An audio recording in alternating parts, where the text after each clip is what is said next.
Good morning. Good morning. Thank you very much for making yourself available to do these interviews today. It's very much appreciated. The project is going well, and the more input we can get from individuals about what their experiences were working with Southeast Asian refugees, the happier we are. So we really appreciate your presence. We appreciate your willingness to participate in this project. Thanks very much. So let me begin by asking you, could I ask your names, please? My name's Hulene Montgomery. Okay. My name is Anna Hemmendinger. Okay. And I will begin by asking you, can you tell me what it was that made it that you became involved with refugees in the first place 40 years ago? Let's start there, Hulene. Well, first, I want to thank you for coming, because when we heard about the project, we really wanted to make sure that the experiences of Kitchener-Waterloo were included, because this area, which 40 years ago only had 200,000 people, actually had more people per capita, refugees, Southeast Asian refugees, come to this area. So I'm really happy you're here too. Thank you. So I had two involvements. One, I was part of a private sponsorship group through Operation Lifeline that was here for a one-year period. And we supported two single people, a young woman and a young man from Laos. More significantly, I had been approached by somebody in the federal government where I was working for the Employment Development Branch to apply for a position of a refugee liaison officer. And that was somebody to do community development. We had people who were doing amazing work, greeting the refugees, finding housing, lodging, school support, emotional support. Everyone from a woman named Betty in the employment officer who was known as Miss Betty, another woman, Lorna Van Mossel, who had set up friendship families to provide support for all the government refugees who were coming here. There were sponsors already involved, but it was all aimed at helping each individual family. And there was some education involved as sponsors, but the government thought what we really need is how do we prepare the community? How do we look at all those services and get them to work together? So that I was so fortunate to, in fact, be chosen for that position that I held from November, I think, 1979. I was 29 at the time, to October 1982, when, almost directly related to my work here, I received a George Drew scholarship to go and share some of the experiences in Zimbabwe, and then I stayed on and worked in Africa for some years after that. Okay, great. And Anna?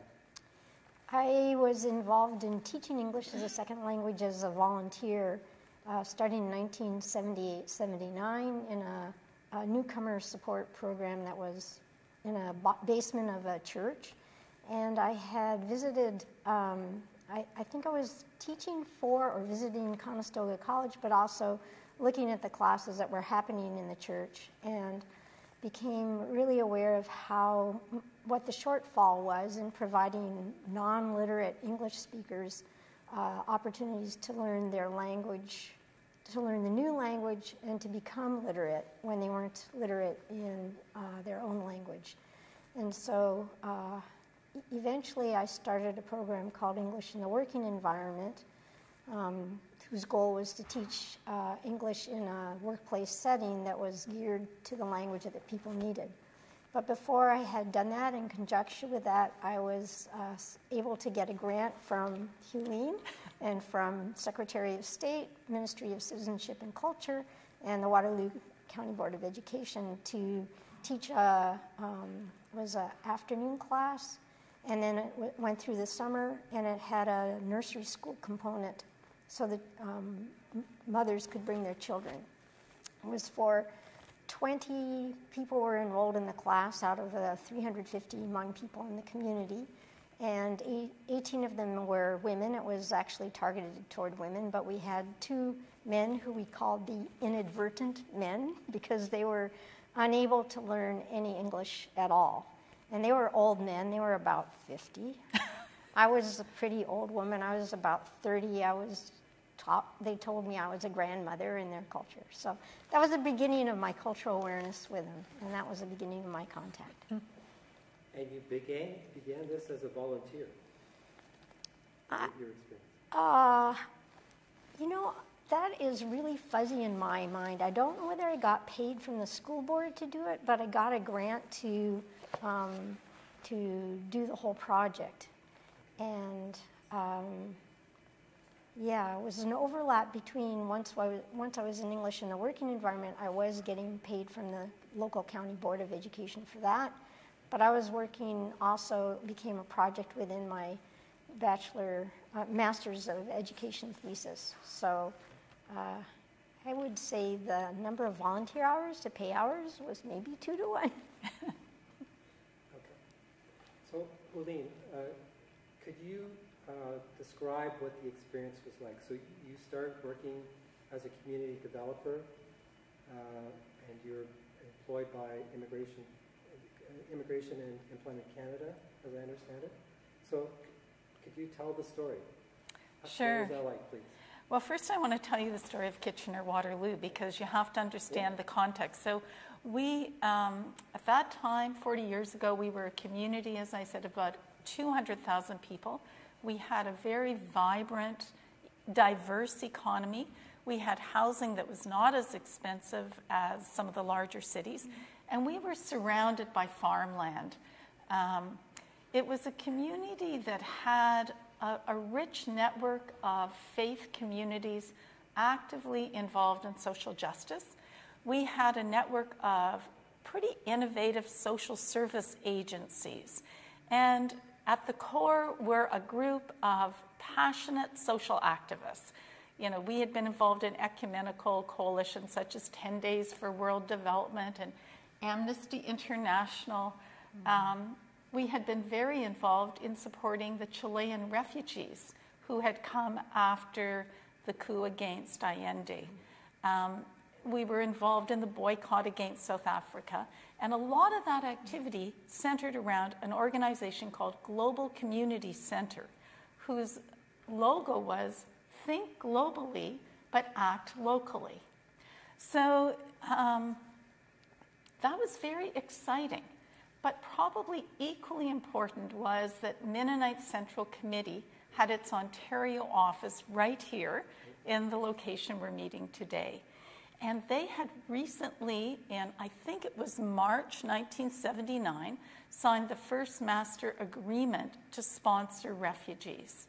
And while some of the people who had the position of the refugee liaison officer recognized in their community they didn't have enough staff to do the direct service work to meet the refugees, they focused on supporting that work, and that made lots of sense, I'm sure, in those communities. In our community, I quickly pulled together a group of people, and we called ourselves the Southeast Asian Refugee Coordinating Committee. And those people involved all the groups who were involved in some way or who would be involved in some way with the refugee resettlement. That included people like the school board, Shirley Lose played a key role, Lorna Van Mossel from Friendship Families, Theron Kramer from Secretary of State. It included Ray Schlegel and Ruby Schmidt from Mennonite Central Committee. It included people from the Employment Center and Immigration Center, and a decision was made that I would be accountable to that coordinating committee. So in some ways, my role was really to work on behalf of the community. And so many of the significant work happened right here, and decisions were made at that time. We had an audacious aspiration. We believed that through the welcoming of the Southeast Asian community, we as a community would be changed. We didn't have many people of color. We didn't have a lot of different immigrants at that time. But we knew from our experience of welcoming Latin American refugees, some people who were here from what became Zimbabwe, that we would need to change our services, how we work together. And while in some communities they decided to have a centralized reception house, a number of us who'd worked in funding and worked in the not-for-profit sector knew that that funding, or we believed that funding wouldn't last. So we wanted to embed those services in, whether it's a community information center, the library, the school board. We wanted those institutions to change so that we would in fact be more receptive and more appropriate in how we worked and our processes and our attitude and culture to welcoming other people and other immigrants who we wanted to come to this community. And I think some of that happened. Okay. So what happened was you gathered a group of individuals, representatives from the community. Can you describe what that committee did?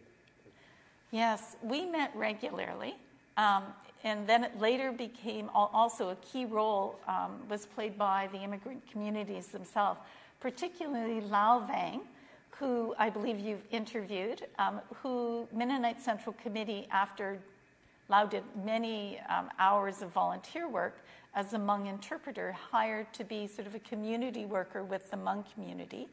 And then we also hired Tuan Law, who worked with the Vietnamese community as well. So we would sit down and we would map out and say, okay, so where would the points of contact be that refugees were going to have to interact with?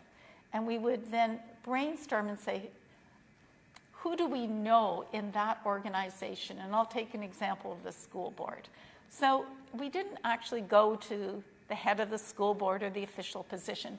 We went to people who we had a relationship, who we knew were receptive, who we knew they knew how to navigate their systems, but who wanted to really change and be receptive. And so that was the core of people who gathered. And then we started talking because we already had some experience by that time of refugees who had arrived as early as 1978. So I'll use the experience of Shirley Losey and the school board. So she knew that the group of ESL teachers who they had not encountered either the number of people or people coming from the situations such as people who were fleeing from refugee camps in Southeast Asia were coming.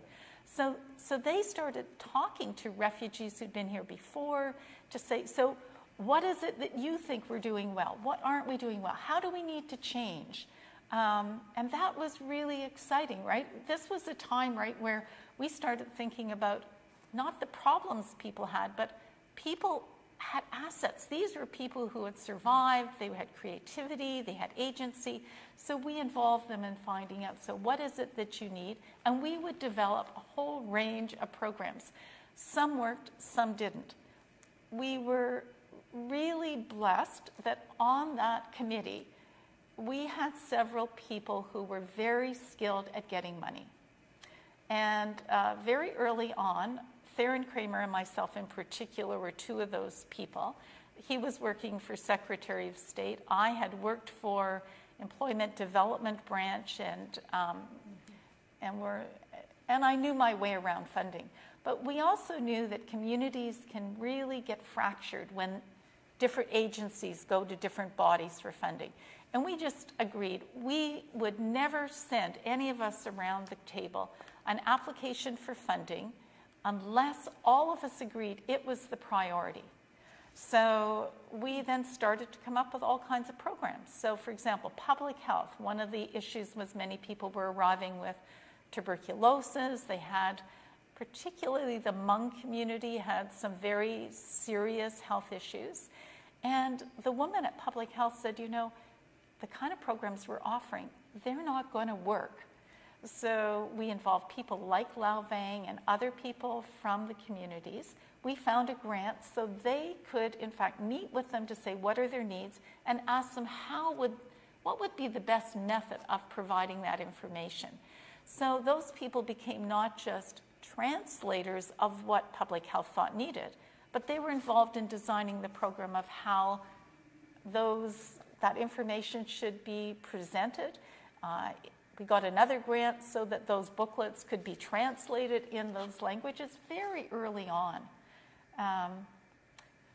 Another example of a program was in our work with Latin American refugees. We were seeing many people who arrived who had experienced torture and severe trauma. We had gone to Toronto to talk to people there, and I contacted somebody in British Columbia at the time, I recall. And we thought we need to come up with a pretty fast solution. We weren't experts, but we went to the Canadian Mental Health Association, a woman named Margaret Moats, who we knew well, and we got a grant to hire a woman named Colleen, who was a MSW student. And we worked with a couple of counseling agencies, particularly KW Counseling, a man named Bernard Poirier. And we said, how would we go about doing this? And we came up with a program that trained people in those different communities to be not just interpreters, but to work with the social workers to be cultural interpreters. There were many challenges in terms of everything from we had polygamous families, we had practices in terms of working with children that fell outside not only our norm but our laws. And we wanted to talk about that in a way that was sensitive. And we had people who were experienced mental health issues in a climate that certainly in Canada we weren't open about it, and even more so in those communities. Mm-hmm. And that prevented a number of issues, but we didn't have enough funding for that program to really succeed once the funding ended. Whereas in the work of the Refugee Coordinating Committee, that program and that group continued on for several years after the funding for my position ended. Anna, can you talk about what was involved in setting up your project? I'm a little vague on how all that happened, but somehow or other, with support of the Refugee Coordinating Committee, support of Global Community Center, support of the Board for English in the Working Environment, those people that Hulene just mentioned, like Shirley Losey and Theron, Hulene, were part of a support system that helped me negotiate the external system to get a program going. And because it was recognized there was a real need for integration of the Hmong, particularly in the community, somehow it came about. I can't give the details anymore of how that happened. And you would like to comment on? I was just going to add to one of the things. Hulene mentioned some alternate cultural issues that came up in the course of settling, particularly the Hmong group. And I encountered that in my teaching and working with the population. And so one of the things she mentioned was polygamy, but the other issue was something called coining, which is a practice that was used in Southeast Asia. And today it's a familiar practice in alternative health care that takes the form of cupping, and it's a sanctioned practice. But in the early 1980s, it was not a sanctioned practice. And so if a child had a fever, then a hot coin, I believe it was hot, would be pressed at key points on the body, leaving a mark. And it was to relieve the fever. And so, of course, Children's Aid would be called in because there were marks on the child. And so finding a way of having cultural interpretation with a body of people working in the hospital was very important. Yeah. And the other thing I was going to comment on was the mental health issue was one we didn't ever completely adequately address here, but I was lucky to be able to visit Minnesota, St. Paul, Minneapolis, Minnesota, when I was working with the Hmong, and see what was happening there. And of course, they settled more Hmong people than anywhere in North America. And they had extensive services at that time. They also, I think refugees had bus passes, and the insignia on their identification for their bus passes happened to be an applique done by Hmong people. So I was looking at the ESL programs, but actually I didn't learn that much from that. What impressed me the absolute most was how they had dealt with mental health programs in that community. And they had identified elders who were naturally looked up to within the community, and they referenced and supervised the elders and then sent them back into the families to be support systems. We never got that far here in Kitchener-Waterloo, but it was an ideal practice. Okay, now what I'd like to ask you is, describe to me how a Hmong family arrives and to request services, or they could have arrived, I suppose, with Lao Vang, for example, or someone to help them. How would you go about assisting? Well, before I started, this area had already had a small community of Hmong people who arrived in 78, and that included the man we've referred to several times, Lao Vang, who was a very young man and carried a lot of responsibility at that time. I don't know the process that happened at that point, though, from talking to one of the church sponsors who sponsored the family.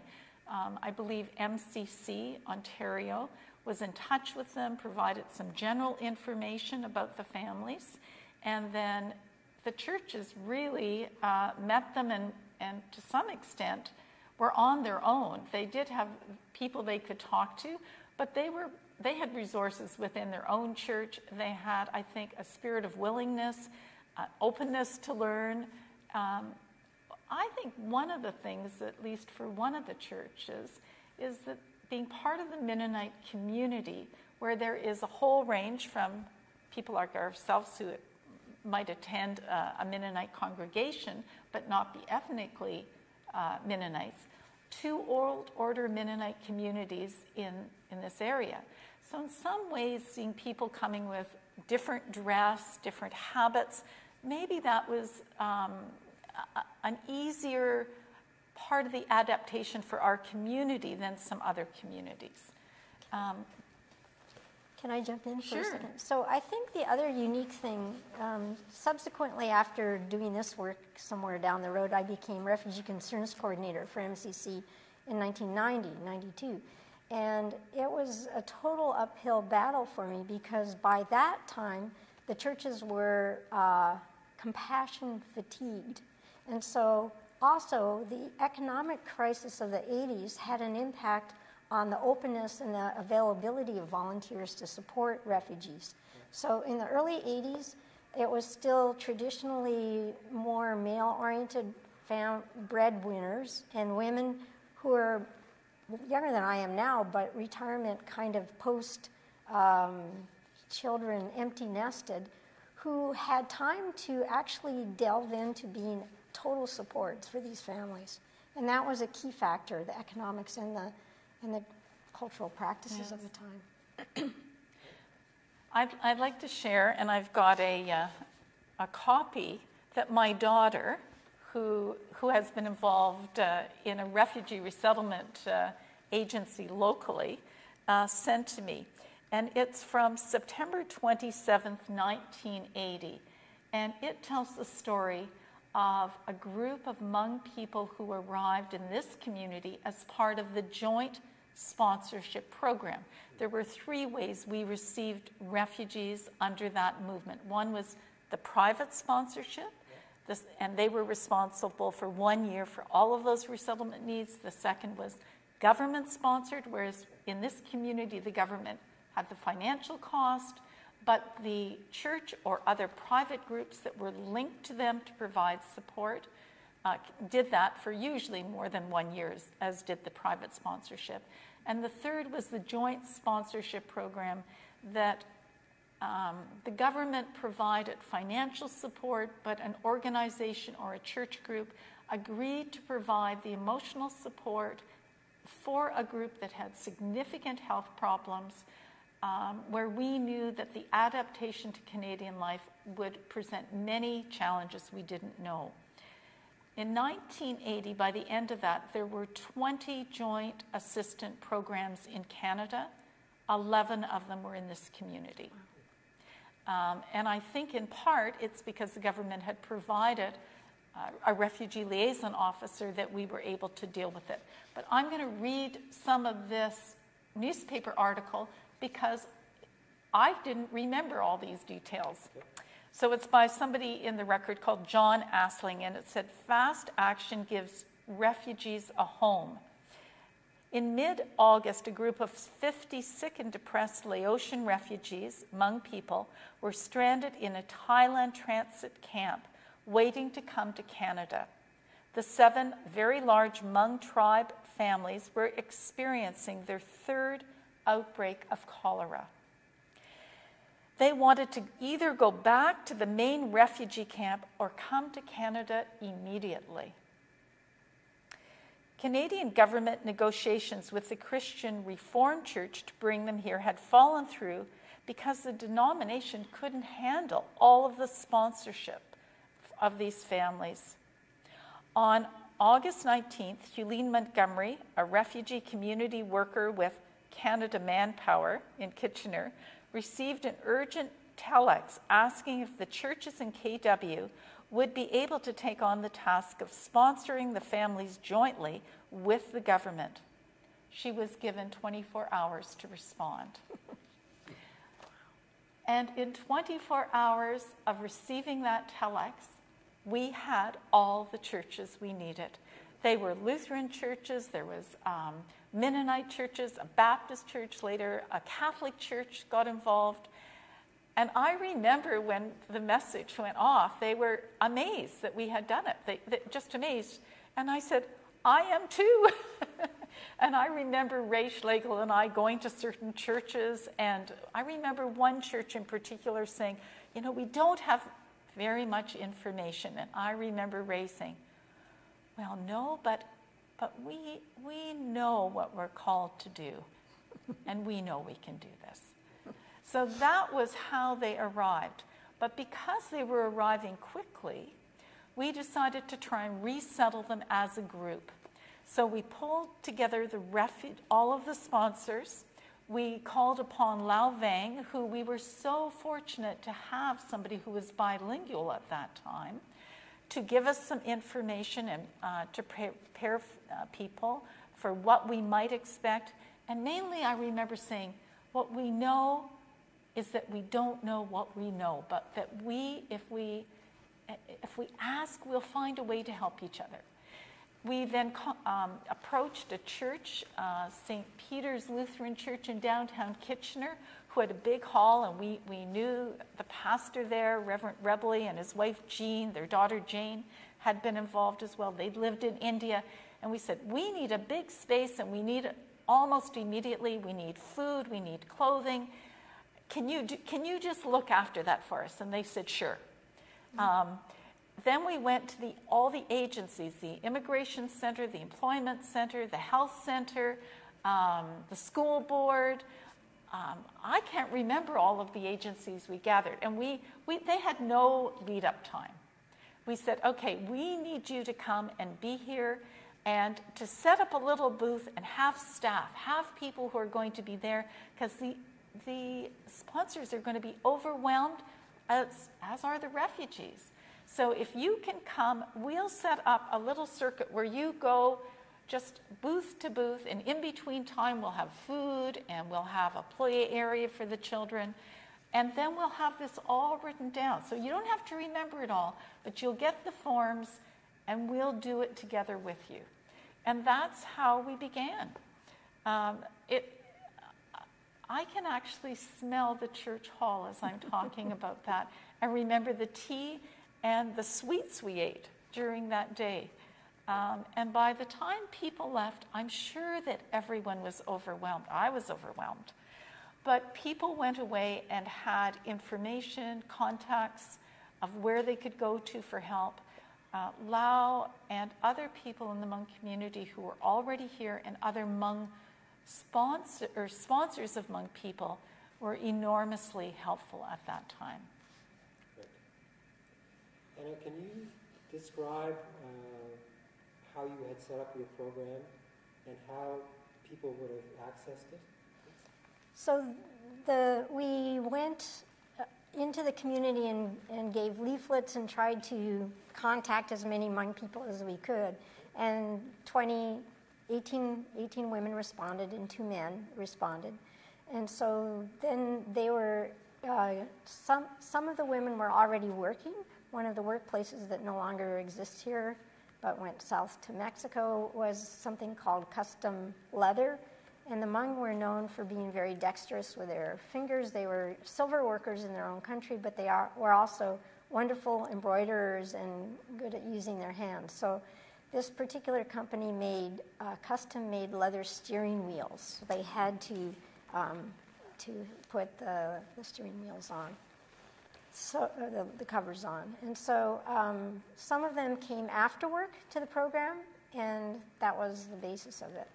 And it was a couple of times a week, and then I think it started out Friday afternoons, but then when the summer came, we expanded it a little bit further to 2 times a week, held in an old school called Victoria School, which is now a family medical practice. And that was a significant place to hold the classes because it was close to the bus station. The participants could get there by bus if they knew how to do that or had the means. But there's something else that comes up later in my story about it had high windows and I think maybe even a skylight in it. And so there were some indoor plants that would have been native to the outdoors in Laos. And those became significant teaching tools in what I did with the students. I wanted just to say something in terms of this community's passion and commitment to find a way to ensure that women also had language. We saw language acquisition as being absolutely critical, not just so that people got a job right away, but they got a good job and they would have the capacity to either get other education or learn, to ensure that women weren't, as they were at this time, often dependent on an 8 or 10-year-old child to be interpreting with a gynecologist sometimes or negotiating a rental agreement. We wanted those women to also have the language and to be able to be active. At some point, at the coordinating committee, we started having reports back that there was pressure for the women not to do language. Language was available both at Conestoga College and, but when I checked with the Employment Center, who was my employer, I remember them saying, no, it's equal, the numbers are fine. And I went back and reported that, and I remember Theron Kramer saying to me, I don't believe it. No, we're just hearing too many stories. So that night, I worked late, and we didn't have computers, and we didn't have reports. I went through the files it was particularly the Hmong people, and some other Laotians too we were working with. And sure enough, the men were going to the classes for English, the women weren't. So we decided that we really needed to find a way to encourage. And I'm sure there was some pressure from the Hmong people themselves. They came from a more traditional society in which the men went out. And we really tried to figure out ways that we could encourage them to want to do it and talk about why that was important, to really encourage the Employment Center and the sponsors to say, listen, you've got support for a year. Long term, it's so much better if everyone in the family can speak English. And I think that's how the first grant came around. Okay. And Anna was a friend and had been involved. I remember going to Anna and saying, one, we wanted more women, but number two, the way the methodology that was being used wasn't working for Hmong people. And did she know any place that we could research to find out what do other people do when you're not literate in your own language? I mean, it was only, in the 50s that the Hmong language was written down by a priest, and most people hadn't studied it. And I remember you sent me to meet with a woman in Toronto, Jean Unda. Who met with and said, look, here's what we're doing. I remember photo essays, telling stories and we met with some other people as well at the time. I think a woman, Hilary Craig from London. Right. That's right. Who was originally from Rhodesia, but here, and she was looking at some of those same issues. So I think that's where maybe history. that started. And we did find different ways to involve women and to have that. And only about a week ago, Lao Vang and his wife Ning were at our home, and Ning was remembering working at Custom Leather. She said it was really hard work. You know, you had to sew really carefully the leather, and what was so hard is you had to pull that. And if you didn't have that seam straight, it would pucker and you'd have to do it again. And she was laughing as she recalled those stories. Interesting, yeah. And I think that was a critical part of the basis of teaching the Hmong, was wanting to get people beyond being the stakeholders for their culture and for their language. So that is typically what the first generation of refugees does. They come here and they become the sacrifice generation, and the women, what I encountered with the Hmong people was, it was sort of magical, because the first 6 months of being here, maybe a year, was almost like being with 6-year-olds, because everything was dazzling, everything was new, and there was a naivete and innocence that made them really quite open to change and wanting to become acculturated, but in a different way. And what I saw I thought was the most challenging part of working with refugees was that there are 3 modes of culture that are affected. One is that you have the past culture, which you hold on to, and the past culture is represented in the language. So you hold on to the language, you hold on to the food, and you hold on to representing the traditional values. Then you have the transitional culture, and at that point, there's a opportunity for change and for adaptation and going beyond what you have. But you've frozen your old culture in time, and that always becomes frozen. And then the third phase is being part of the status quo, that you become mesmerized by the materialism within the culture you're in. You become complacent because you plateau off in your language acquisition, and you start getting put back into that role of being the keeper of the family. And so the tension in the teaching process that I was part of was to create opportunities to get out of that stagnation point and to make the most of what it was like to be new and be star-eyed when you first came. But it's very hard to go beyond that once a group has come after the first 2 years or so.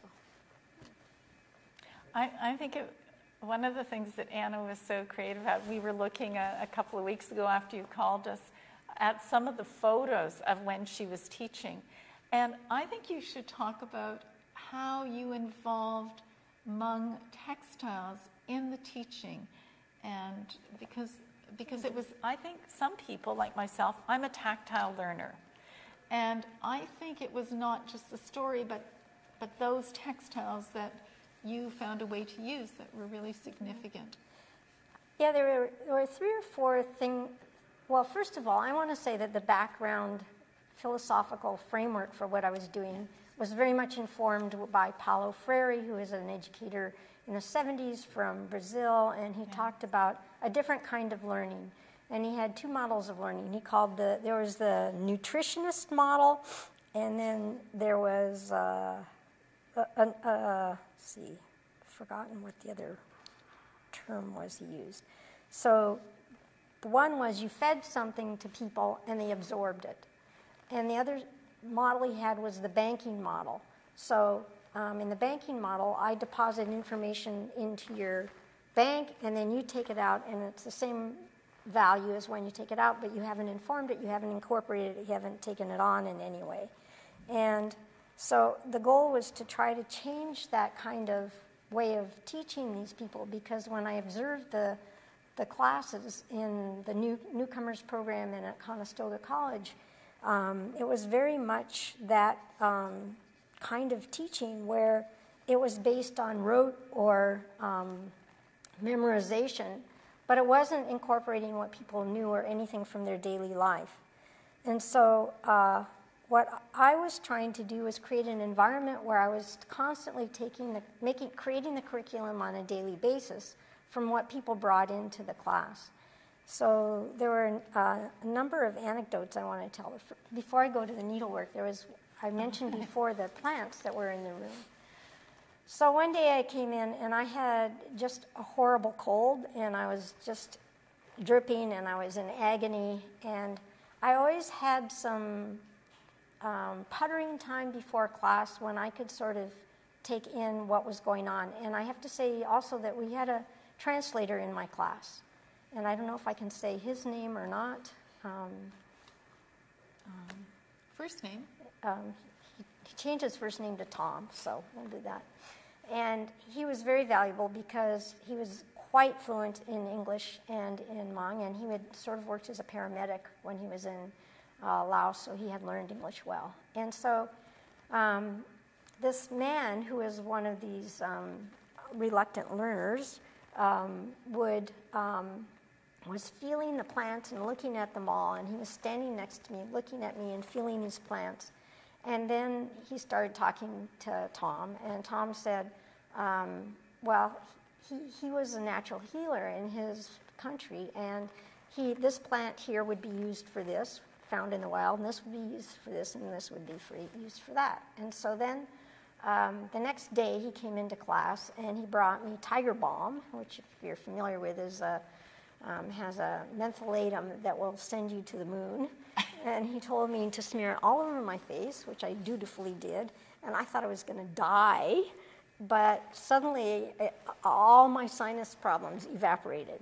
And so then we started talking with the women about this man who was kind of seen as the dumbest learner in the class, and he did not get anything. There was no connection between anything that we were doing at all.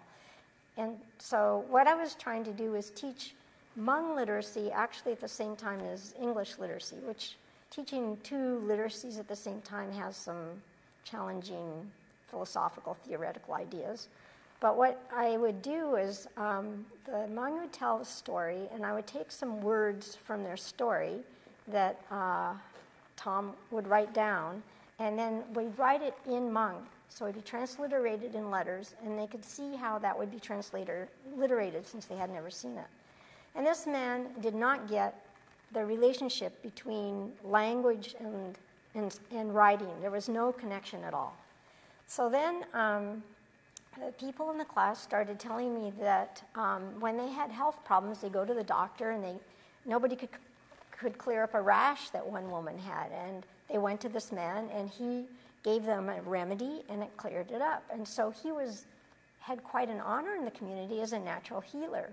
So I got the word, which I don't know anymore, I should have asked Lau what it was, for doctor, healer in Hmong, and we wrote it on the board. And as we wrote it on the board, and we put, "You are this person," and that's how you would write it down. It was this super aha moment of making a connection between letters and the sounds and the speech that we were doing. So that was like the hugest breakthrough I'd ever had in any teaching moment. The other thing that became part of my teaching tool were embroideries, which I'll show a number of them later. But the Hmong women would come to class with embroideries that had been done by relatives in the camps in Thailand. And they were really detailed, fine embroiders, and they almost all told stories of some kind. And so I put an embroidery up on the wall, and then I would ask them to tell me the story that I was seeing. What is this object? Oh, it's a rice mill. And what are they doing here? Oh, that's the mother who maybe was 30 years old. She's beating the groom-to-be over a stick in the ceremony of taking on this couple so that he will be a good husband to her when she gets married. And here they're playing a game that they play on a New Year's Eve. That's one of the traditional things. And this whole embroidery is of a folk tale that's a Hmong folk tale, and it actually had words in English embroidered on it. But then that became something that we translated into Hmong and made a booklet of it in Hmong and then in English. So it was constantly incorporating what they brought into class into what was going on, into the teaching. And that evolved further to one of Paulo Freire's tenets is to do problem solving and critical thinking, which I hadn't seen as any element in any of the traditional teaching that was going on in the community.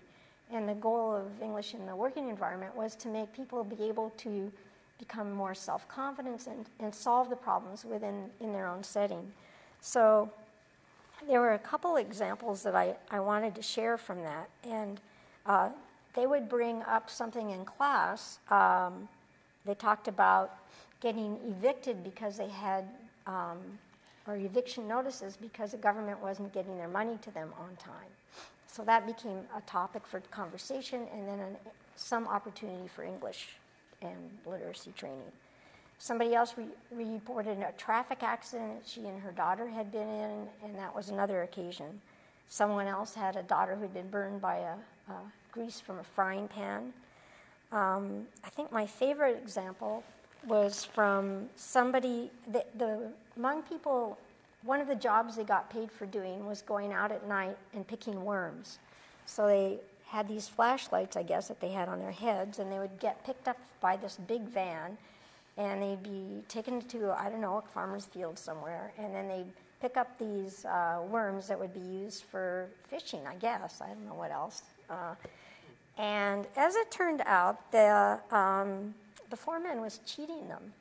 And so they had collected so many worms, like 500 worms in these cans, and he was only paying them for 300.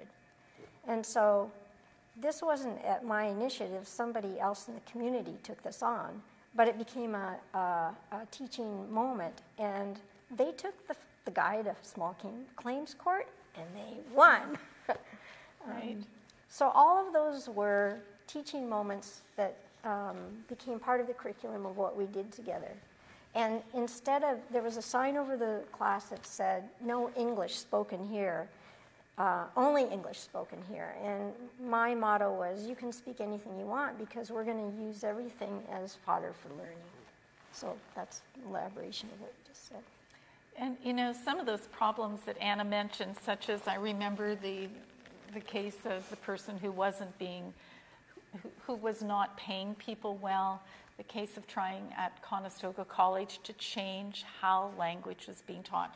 Some of the work that you did, I remember the woman Carol there did incorporate and try to change some of what they were doing as well. There are a couple of other things I want to talk about, how we worked with Hmong people, because in some ways it was pretty exciting for us, right, in terms of challenging everyone. There were frustrations, but I think there was this spirit of generosity, of openness to say, well, let's try something different. So one of the Hmong people, women, had come and met with me and said, I think it would be really helpful if we had meetings of both the Hmong women separately from the men, and also the women who were the sponsors. We had already been organizing a number of sessions where we'd bring the people who had sponsored Hmong people together, the sponsors, and they would meet together, and then we would bring the Hmong community together and they would meet. And we would do that kind of problem solving. So what's happened since we last met? What are some of the issues that are going on? And it could be talking about everything from why in our culture polygamy isn't accepted, the issue of the coining, which was a problem, employment issues, other issues. I remember one woman asking about risks to her children in going to school. She had decided not to send her children to school. She lived in a house right on King Street, which is our main street, a residential area, but a very busy road. And she was terrified that as her children would walk to school along this road, that the cars would come up on the sidewalk. And you know, there wasn't a very big difference between the sidewalk right, in King Street East, and the road. And I remember going over that week and saying, I'm going to come and I'm going to walk with you and explain to you how it works here. Because in reality, I think you're right. It does look like they're going very close. So we mapped out a different route, but as we came down her steps onto the sidewalk on King Street, the trucks were roaring by, and I thought, I'd be anxious about our daughter walking here. So, we worked out, so walk closer to the edge of the grass. Here's another route that you can follow to get to the school. But still, she had to cross another very busy street of Weber Street. So we worked with other people to find out, so who would go with her to do that. What was significant about that is it taught me that they had to learn so many different things about what were the real risks in this country. They had navigated risks that most people in our community had never had to face, working in a conflict zone, fleeing, how to find food, how to arrive in a refugee camp, and to be self-reliant there. But they didn't know when they arrived here what the risks were, and I don't think we thought to explain it. I remember another person arriving in the winter time saying to me, it was actually the woman who we had sponsored in our private sponsorship group, and we were going out to the country. The leaves weren't on the tree because they'd fallen, and we thought, well, the country would be familiar, and this would be a lovely place for her to stay. And I could see her getting more and more agitated, and I said to her,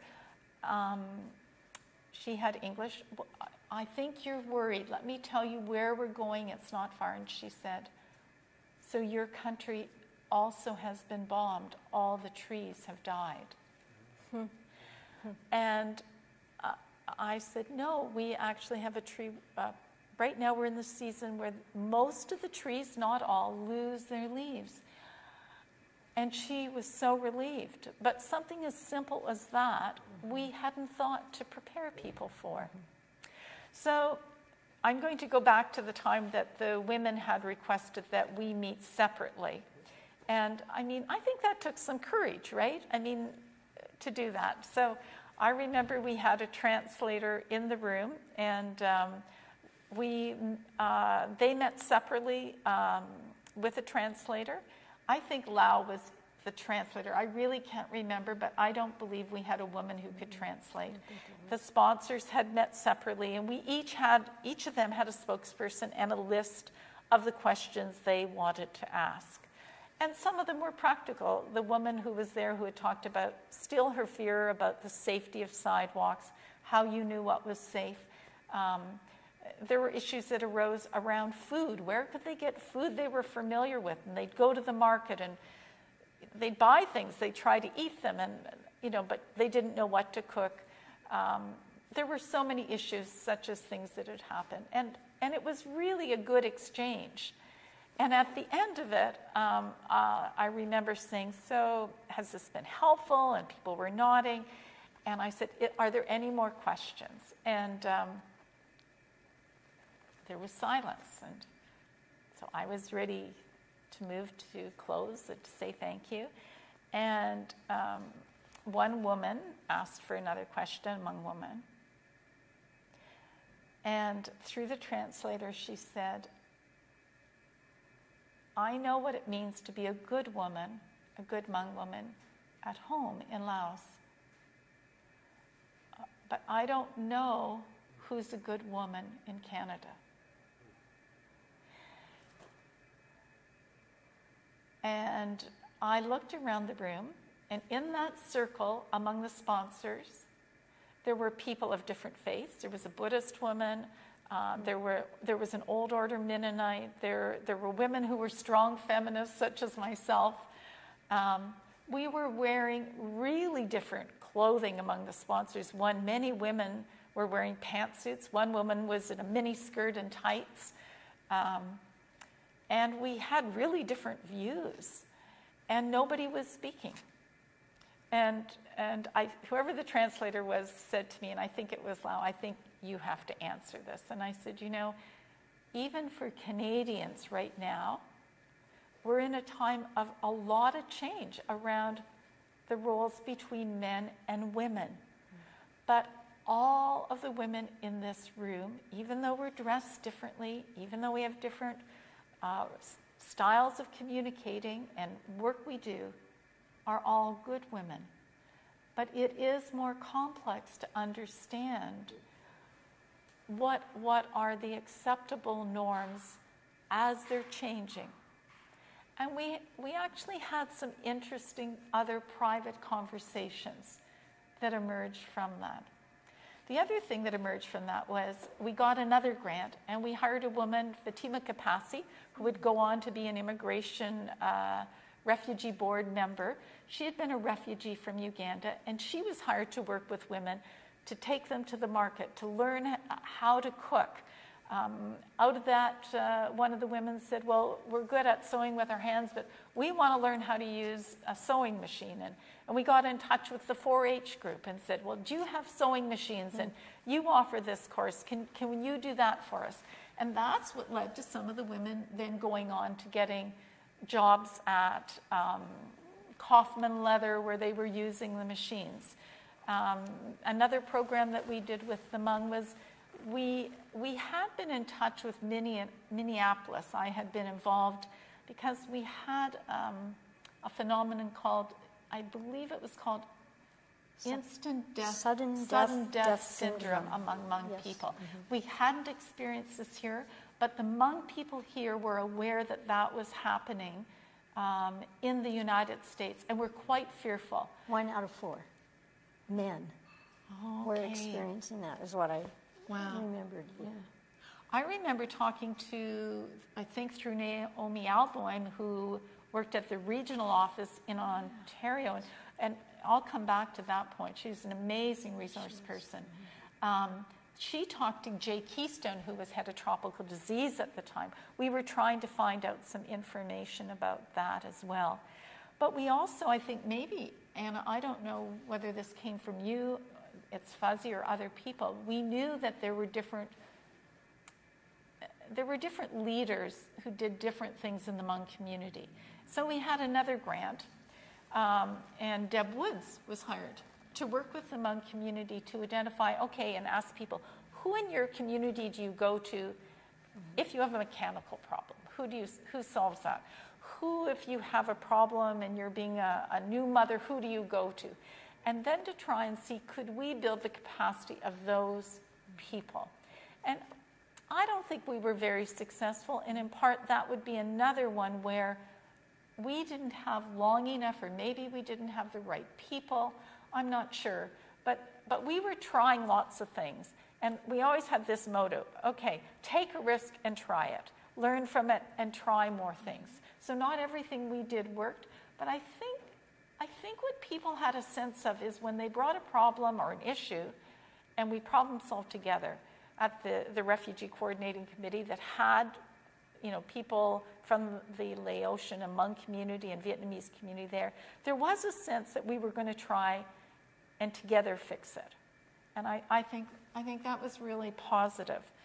Do you remember the sudden death syndrome happening here in this country? I don't. Because I don't either. No, I don't. So it was very mysterious what that really meant. And yes. But it was a big issue. Yeah. And I know public health got involved as well because we were worried we would experience it. By that point, we had a significant Hmong community. I want to talk about what for me was probably the most difficult situation in the refugee work I did. And that was a situation in which we had an accusation of rape that was committed by some Laotian refugee people to a young, vulnerable Canadian woman who had her own set of challenges. And one night I got a call from the police, it was late at night, saying that they had arrested and picked up a number of Hmong people based on a call that they had received from a young woman. And I called Lorna Van Mossel, I believe, at the time, and went and picked her up. I think by this time it was midnight. We went down, and there were a group of people there, and none of them were giving their names to the police. Obviously, they were terrorized. They were terrorized. Not all of the people who had been picked up were people who were involved, because a group had gone back to this person's house to stay and sleep. But I knew some of them. And so when we got there, I remember, for me personally, I wanted to kill them. I was a strong feminist. I'd been involved in setting up programs of a rape crisis center in Windsor. And I thought suddenly, this is what happens when somebody you care and love deeply commits something that you find so egregious that how do you find the humanity in that person? How do you resolve it? And so my role was really, I felt really conflicted. But, you know, I also was aware of so many contextual issues that were going on. So we found out the people's names. I talked to the police who we'd already had some involvements with, and they were very good and said, okay, no, we will release these people. I said, we will be responsible. We called the sponsors. And the next morning, I contacted Dean Peachy and Mark Yancey of a program that today is called Community Justice Initiatives. And when I talked about this community being innovative, in, I think, 1974, about that time, we'd had a situation in a small town near here where two young men got drunk and went on a rampage, and they vandalized 22 homes in this small town. Everybody knew each other. And a young probation officer who was Mennonite, Mark Yancey, came up with another audacious idea that was new in terms of our criminal justice system. He said, look, we don't want to send these young guys to prison. What about, can we come up with a process where they meet face to face with the homeowners, they know most of them, and apologize, explain, and where they, to the extent possible, have to do amends. They have to go in and clean up. They have to figure out a way. Can we get the victims and these young people to do it? And he went before a judge, Judge McConnell Gord. He's just died recently this summer. It was in the paper today. Oh, it was? Yeah. Oh, I didn't know that. Okay, well, and you know, he was known to be kind of a tough guy, pragmatic but tough. And I remember Mark explaining this, you know, hearing the story of how he explained it. And you know, that judge said, let's do it. Let's try it.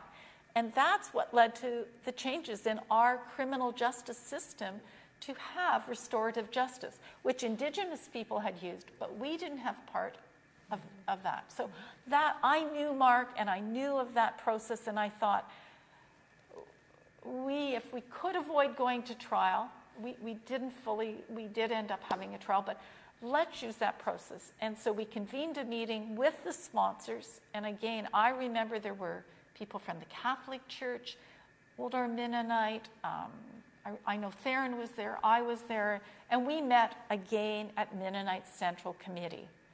And I remember, I remember the peace in that room and the quiet as everyone sat there, and everyone had come to the meeting. And I explained the situation we had, and I asked Dean, is there a way you can facilitate a process that can involve some restoration of right feelings in relationships, but also allow people to express all of their range of emotions they're feeling? And he did this beautiful introduction where he talked about the humanity in all of us, even when we committed egregious crimes. And did we see it as sponsors and as refugee workers? Could we tap into that? And he led us through a process. And then he had us go all around the room and talk about what the challenge were. I remember one of the sponsor families saying the religious leader in their place of worship wondered maybe whether they should break the sponsorship agreement. They certainly hadn't signed on for that. And they were actually attending that meeting without the support of the religious leader, who wasn't sure they should even be coming. And I remember a woman from one of the old order communities who spoke quietly and said, you know, my faith calls me to first ask about the young woman. That's what we have to do. We have to be present. Is she getting support? But also, we know this young man who was involved. He has a family. We have been supporting him and his family. His family is terrorized that they will lose him. And we are going to commit to walk with that person. If there's a trial, we will be with them. If he ends up going to jail, we will support that family till he comes out. We will visit them. And we will find a way that he will be okay. And we need to be assured that that woman is being taken care for. We can't do that, but we'll do that. And that, I can almost not cry as I remember what I, as a woman, learned about that. I remember we had many more meetings, but that was a very significant time and difficult time we had to pass through. But I learned a lot about compassion in that particular process. I want to just highlight, if I can, I'm just going to check my notes. A couple of other things that we did that I thought were unique. So one was we had targeted the people in the community who we knew were going to be working directly with refugees: the public health, the employment center, the welfare department, the community information grant. We got a grant from, I think, probably Theron through Secretary of State, to hire somebody to figure out what are the services refugees would need, to do a booklet, and then the Community Information Center would go to Conestoga College and to where they were teaching English language, and they would talk about the Community Information Center. And then they'd have the refugees come there. And then we produced guidebooks in it, and we'd say, now you have to go and take these and share them with other people in the community. So that the whole idea was we'd have these decentralized services that we're going to learn to be more responsive to other immigrants and people who would come and who were excited by that. The Kitchener Public Library, we said, okay, can we bring groups of refugees? That was the first kind of time that whole groups went. They now have resettlement workers in the libraries, you know. It's one of the first places they go. They found books, they got films, and those were in and out, you know, for sponsors and other people. The other thing that we did, which I thought was really a good model, it's done all the time now, but there were key people who were always being asked to go and speak to church groups and sponsorship groups, and they were being worn out. So we set up a training program that involved both refugees and sponsors, so that they would go and they would train people and they would do that. So suddenly, we really had a network of people who were engaged and involved. It was a time in which not just for me, but I think for everyone, there were no boundaries between your personal life and the work you were doing. It was totally porous. My husband who was actively involved, our daughter, my parents I would call upon to do it, a neighbor. It didn't matter if they were involved, but you just pulled people in, and I think people wanted to respond at that time. And they did. The Multicultural Center was very involved. They were doing some of the ISAP work at that time. You know, the Y's got involved when we looked at recreation programs. But one Sunday, I was driving with our daughter, who at the time might have been 10. We were actually going to meet with the 2 refugee people we had supported. We were having a potluck. And I still remember we were out in the country, we came to the stop sign at Roseville. We're on our way to Ayr.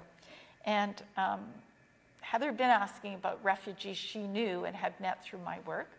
And she said, "Mom, but why do we have to have refugees? Where do they come from?" And I pulled over and I gave her some stories of a Chilean refugee family that our family was very close to and what had happened in the war. I gave an example from somebody who had come here during the War of Independence in Rhodesia, when a South African refugee family we were friends with. And then I told the story of a couple of both Vietnamese and Laotian refugees who had come here. And she listened and she said, "You know, now, Mom, are there good wars and bad wars? Like, are there times and are there rules for war? And why are there borders? Who came up with borders? Like, you mean like if something happened here, we couldn't just go someplace that was safe?" And I thought, if a 10-year-old is asking these questions and wants to know, then we need to be educating our children about this. So I took this idea to the Refugee Coordinating Committee and said, and I remember Shirley Lozay being there, she said, "We're getting lots of questions from Canadian children, and they're actually a little afraid as well." So we came up with this idea that we were going to come up with an educational resource that was aimed at children from grade 4 to grade 8. We talked to the teachers to say, okay, that's where we'll aim it. And we wanted the Canadian children and their teachers to understand the root causes of refugees. We wanted them to understand what's the process that a refugee goes through to get here, and why a child in your class might start crying at a loud sound, or why certain sudden movements might be fearful, but also for you to know the kind of games that children had, or their capacity of how they actually built their own toys in refugee camps, how they had maybe, even though they didn't have much English themselves, they were learning English and they were helping other people in the refugee camp. And what we came up with is we went to Global Community Center and we came up with a whole resource kit called the Refugee Experience Kit. And in this kit, at that time, there were 17 million refugees around the world. And we looked at things like, who are the refugees? You know, third world connections, and what is the third world, and what are problems? What is Canada's role in the refugee process? And we looked at Southeast Asia, Chile, Zimbabwe, and Somalia. Those were all areas that we had personal connection with refugees in this community. Not many, but we did. And when I look at it, I did this with a woman who at the time was working with Global Community Center, Hilary Lawson, and the two of us worked with a committee of teachers, including children, Shirley Lozay, a number of people at Global Community Center who were working in the school program, and people like Margaret Nally was involved. Her role from Global was working with churches. All of those people to come up with a guide. And that guide was based on also a book that somebody had given to me from UNHCR called The Refugee Child. And it had about 26 stories of refugee children and all around the world, but it wasn't sort of the poor child that had no agency about them. These were children who were surviving, and it showed the capacity of those children.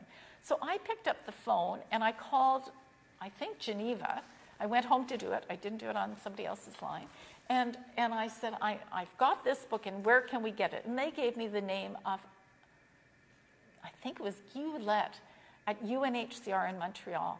And I called him and I said, we want to do this, but we will need thousands of this book because we want to do 100 kits, and we need at least 35 books for each of these kits. And we don't have money. And we don't have money to ship them. And he said, well, tell me more. And I did, and we sent him the idea of what we were going to do in this book. He said, I'll make it happen, but once they get to the airport, you have to get them there and look after. I said, no problem. We can figure out how to do that. And so we would have a box that would have these books in it. It had this book as a guide that had exercises such as a role play between a refugee family and a Canadian immigration person in the camp to decide, how did you determine whether you came or not? What happened to the people who were the majority of refugees who never got to come here? What kind of action did we need to take? With another friend who was an artist, we had a number of artists involved, we came up with a board game.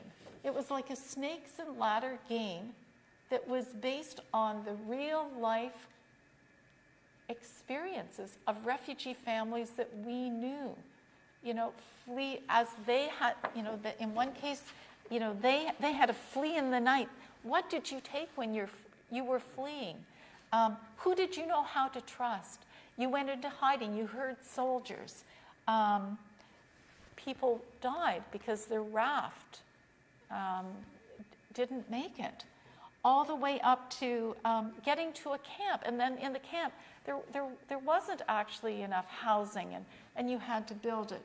So those were real life situations, but it also showed somebody building a church in a camp, somebody singing music. So it showed them as people with capacity.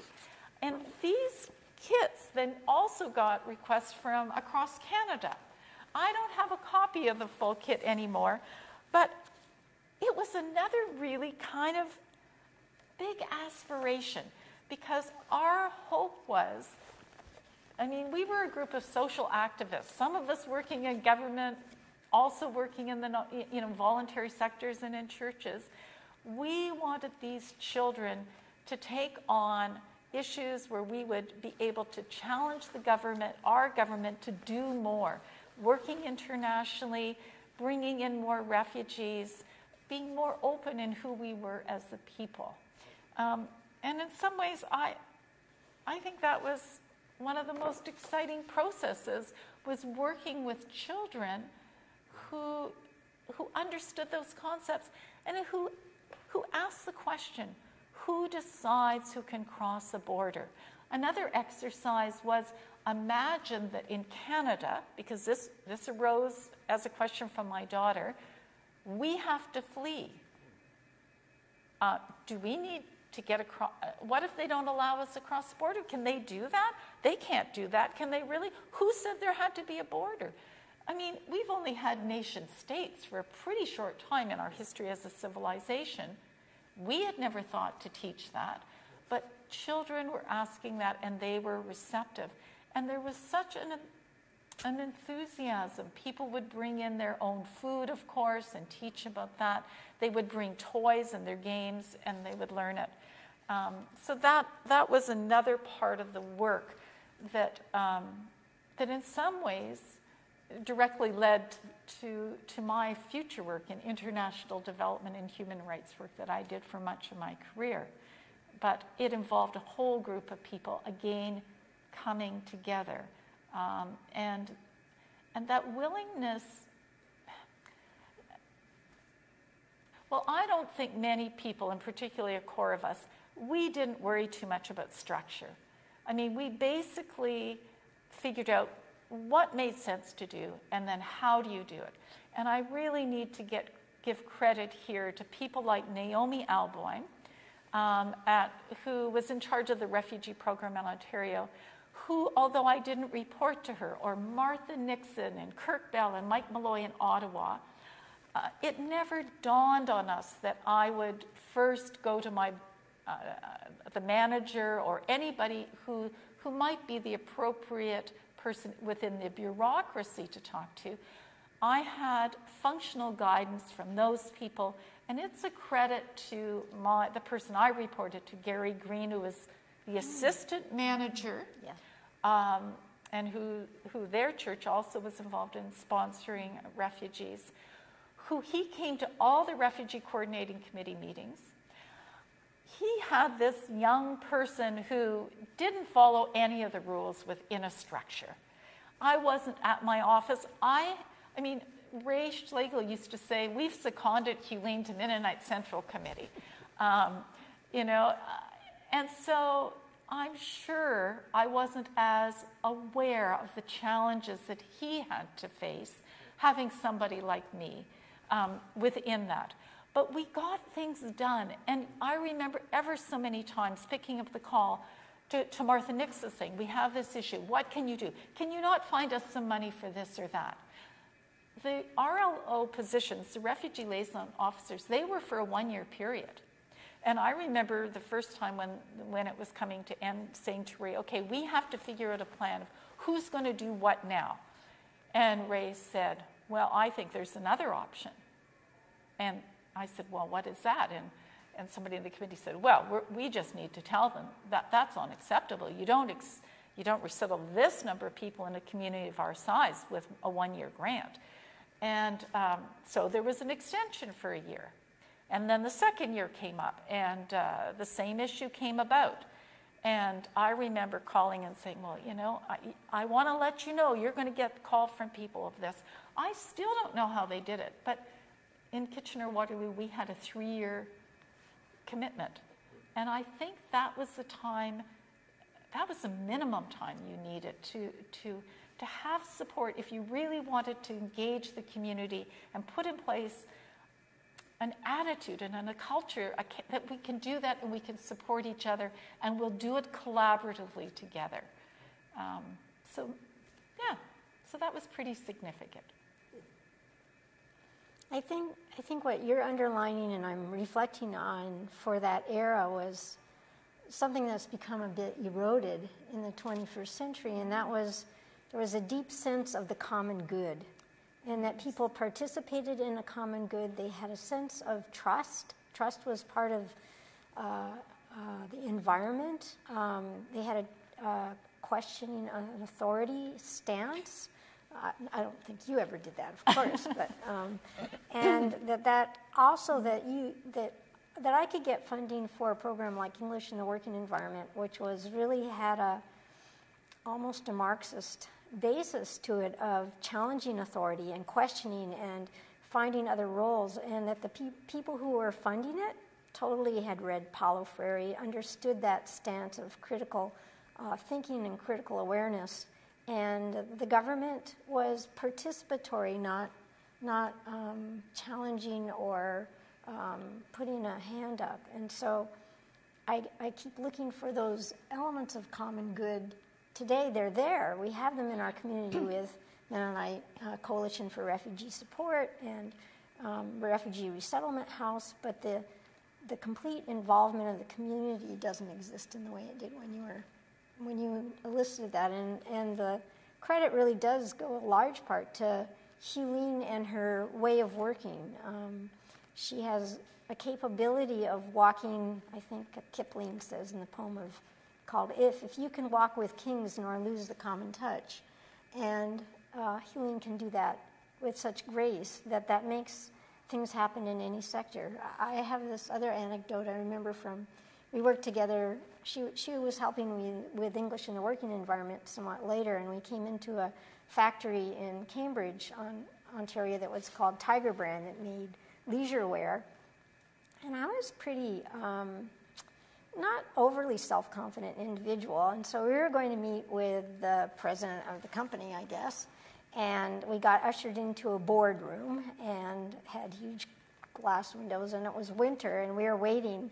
And a man came sweeping in with a sheepskin leather coat, and he throws down a leather purse on the table, and he says, "So what are you doing here?" Something like that. And Hulene sweeps up, puts her hand out, and says, "Hi, I'm Hulene Montgomery, and I'm from English in the Working Environment, and we're so glad to be here." And, that authority and just melted in that midst. And you had a grace of being able to do that made all this happen in the community. So it's a credit, really credit to you. Yeah. I want to say that I think that I agree with part of that in terms of what happens today. I have the benefit of having a daughter who's been very involved in some of the refugee resettlement as a volunteer on a board. And I was also in a position where I was the director of Philanthropic Foundation here in Kitchener before I retired, and had some involvement with the establishment of what's called the Immigrant Partnership. And I'm really impressed. They're celebrating their 10th anniversary this year. And there was a lot of work that went in with people like Theron at the time, played a key role in that, to find a way to coordinate and collaborate to help resettle, that was based on making sure people made that transition, that they found work, and that they felt they belonged. So that was really the key, those three pillars. They worked with the business community, they worked with government, they worked with all levels of government. They also worked with the organizations, the Multicultural Center, everyone who was involved came together, and there were working groups that went on. I was part of that for the early beginning. But the region of Waterloo ended up saying they would sponsor this. And today there are over 100 partners. And I'll give you the webpage because I just went on it before I came here. And they have done a remarkable job of trying to coordinate. Now, of course, the whole funding environment has changed, right? The government no longer funds in the way, I don't think the government takes as many risks in funding as they did. And not only that, they insist upon lead agencies, and those lead agencies who'd once been partners and collaborators suddenly are in the role of, now I'm the lead agency and I'm going to just, have to administer your grant. Those things kill community service, and big, centralized systems, I don't think work as well. But this immigrant partnership in Waterloo region, particularly, there were key people involved in the leadership from all of those sectors, I think is working very well to try and coordinate. You can go on a website if you were new coming to Canada, even before you get here. You can look at, okay, what is this community like? What's the process? It asks the question, who are all the people who are working? Who would be the person who would actually be the best person to contact, who will open doors for you? So I'm actually pretty proud that work is happening. And I think it's amazing it's happening, particularly in our current environment of lack of funding. I mean, right now in our community, we don't have enough funds to support the health needs of refugees. This immigrant partnership covers both immigrants and refugees. But I'll speak just to the refugee issue. There's a pressure. We don't have sufficient funding for learning language. We know that unless you learn language, long-term, 10 years from now, you're still going to be in the same spot. That's not what we need in our society. We need people who have the skills and who are engaged. We still have people, as I think, in the Syrian refugee crisis is where I thought we saw again, that's the second time in this community, a real outpouring of people wanting to come forward, figure out how to resolve issues, and get involved in another, opening their houses to people they didn't know. People would have people come and live with them again. But when I reflect back to the Southeast Asian time and the work we did, I do think we had within our memory, in our cellular memory, that we could do that. We could find a way to cooperate. And people are still doing that in what I would say is a much more difficult environment, but an environment that I hope will change. So, for my final question, what I'd like to ask you is, in 2019, are there opportunities for you to share your memories, your stories, everything that you've learned about working with refugees, with community groups, or with universities, or colleges, or high schools? Do you ever get invitations to talk about what your experiences were like? One occasion arose 2 or 3 years ago. So one of the churches which Bryce Balmer was involved with was First Mennonite Church, and they were very much involved in sponsorship and taking on caring for people. And so they had a community, there was a community weekend. I guess the city asked different neighborhoods to sponsor having an event in their neighborhood and invite neighbors in. And they're not really in a very, very residential area, but still, anyway, they had this two-day, I think, event, and it had things for children, and it had drinks, and it had food. But one of the people contacted me and asked me if they could put up a display of the embroideries that I own from the refugees. And so they put up a beautiful display, and this man, Tom, that I talked about, was contacted and helped put some placards with translations, and that was a presence. I wasn't personally involved in talking to anyone or part of that, but it was an occasion to reach out. And then maybe 5, 6 years ago, I think it was, 6 years ago, the city of Kitchener has a museum in Doon called... It's now called the Ken Sealing Waterloo Museum. Okay, and they had a large exhibit on refugees in Kitchener-Waterloo from when it first became a city. So mostly German, Polish, different sectors. But they wanted to have a representation of Hmong people as well. So they picked out 3 or 4 of the embroideries and displayed them with something about them. So I would say not verbally, not face-to-face, but in the background.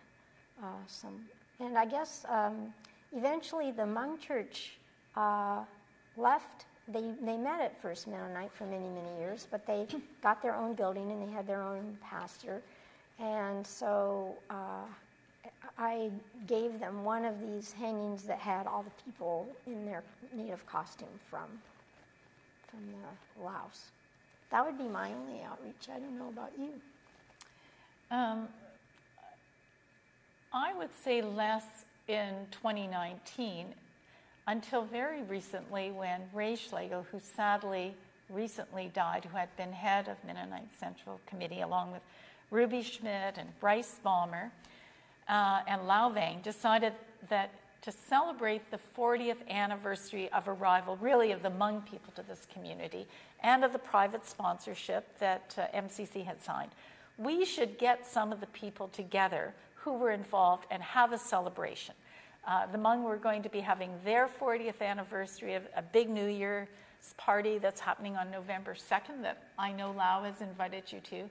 And we are organizing a reunion, inviting all sponsors and refugees of all the community, the Hmong, the Laotian, the Vietnamese. There were a couple of Cambodians who came to the community, and their sponsors, to meet on October 20th. And we're trying to structure it in a way so that people can reconnect, but also kind of to rekindle that spirit. And many of these people, many of the churches are still involved in sponsoring people from Afghanistan and people from Syria in particular. The Hmong church itself is involved in sponsoring a family right now, which is very encouraging. So that has given me an opportunity to again speak to more people about it as I remember.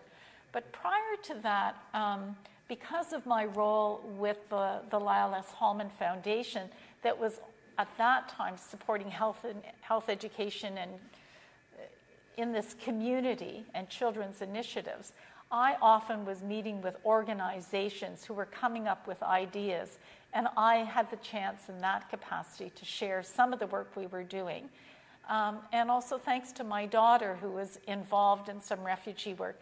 She's the one who found this article and said, "Mom, remember this work we did? I mean, you should be talking about that."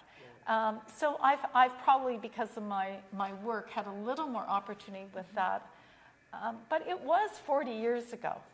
And I think maybe, I'm really happy this is being recorded. I'm really happy we're remembering it, and that we're going to have many voices. Thank you for doing that. I hope you do come on October 20th to meet other people. I think it would be great. But I think we also need to find ways in which we're talking about the current refugee situation abroad. And personally, I have a really deep commitment, having worked in Africa for many years and lived there, having visited some refugee camps. I know that for every refugee we are able to bring to Canada, there are thousands who are being supported in countries that don't have the resources. And if I had an appeal to make in 2019, it's that when people are involved, both with time and with their money, please, when you're supporting a refugee family, which is so important, please give the equal amount of money and thought to supporting the work that's happening in those other countries that are so needed, because we have amazing people doing that work at a huge cost to themselves and to their families. And today I wore this brooch because it was given to me when I was in Brazil, when I had been the director of the Anglican Church of Canada Primate's World Relief and Development Fund. I traveled to Brazil to meet with a church group who was doing agricultural support to some indigenous people. And I was sitting beside a woman who was very nicely dressed. She had this brooch on. And I leaned over and I said, "Oh, that's a beautiful brooch." And I remember she took my hand and she put my hand on this brooch. And she said very quietly in my ear, "Will you please come back and meet with us at midnight?" And I had my staff person there at the time, Ellie Vandenberg, and she probably already knew that that was going to happen. And I said yes. And she pinned the brooch on me. And we returned at midnight to the church. We had early been meeting with them about some of the projects they had with Tom's toothpaste, to grow organic materials that Tom's would buy to have sort of an economic activity.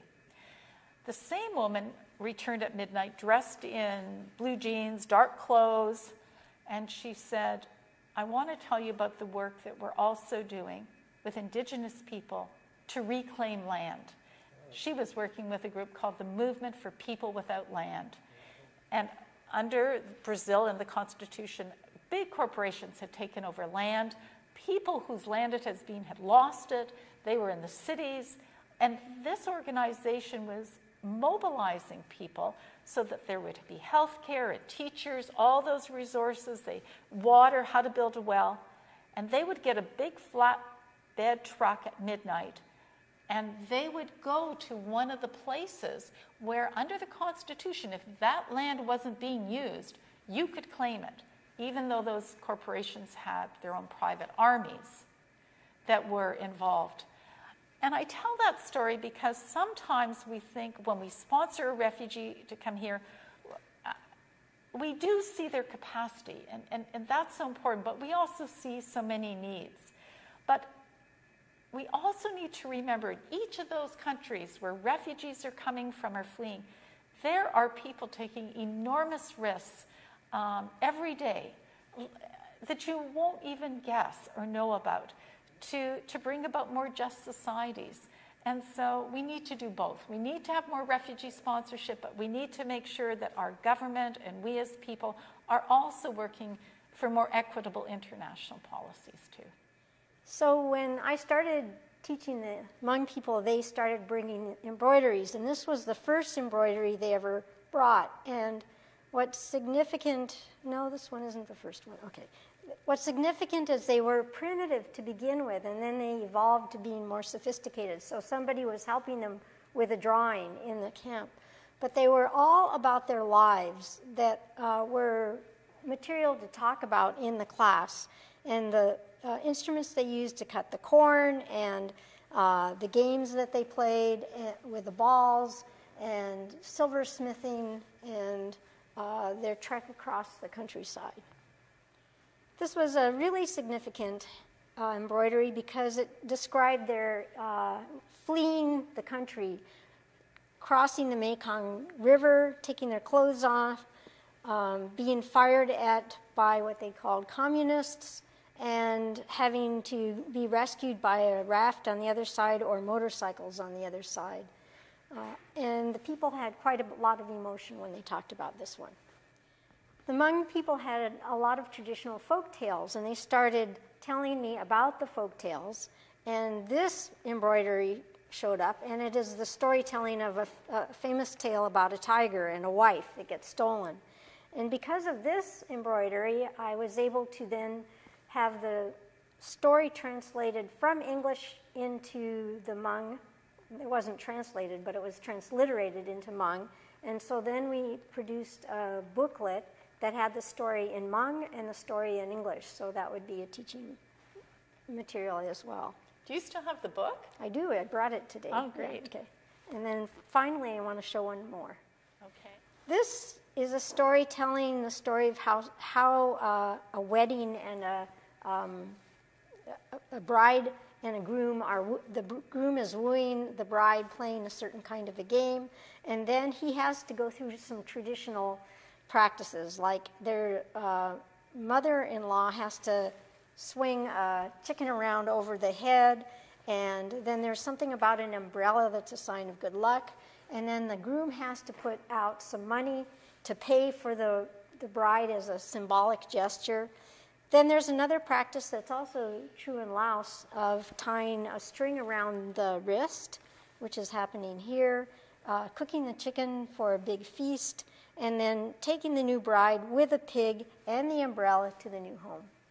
So this was part of the refugee resettlement kit that we developed, a board game based on snakes and ladders that children would play that would give them an example of what refugees had to go through from the time they fled to they arrived in Canada. I'll give you just a couple of ones. It starts out with people having to flee. It goes to you have to travel at night in safety. It goes through coming to the camp. It includes things such as Canada increases its refugee quota, and then you get called for an interview with immigration. It talks about an immunization program that happened and how that helped, spread or stop the spread of epidemics such as cholera, which many people coming here had experienced. So that just became a fun way that children could learn.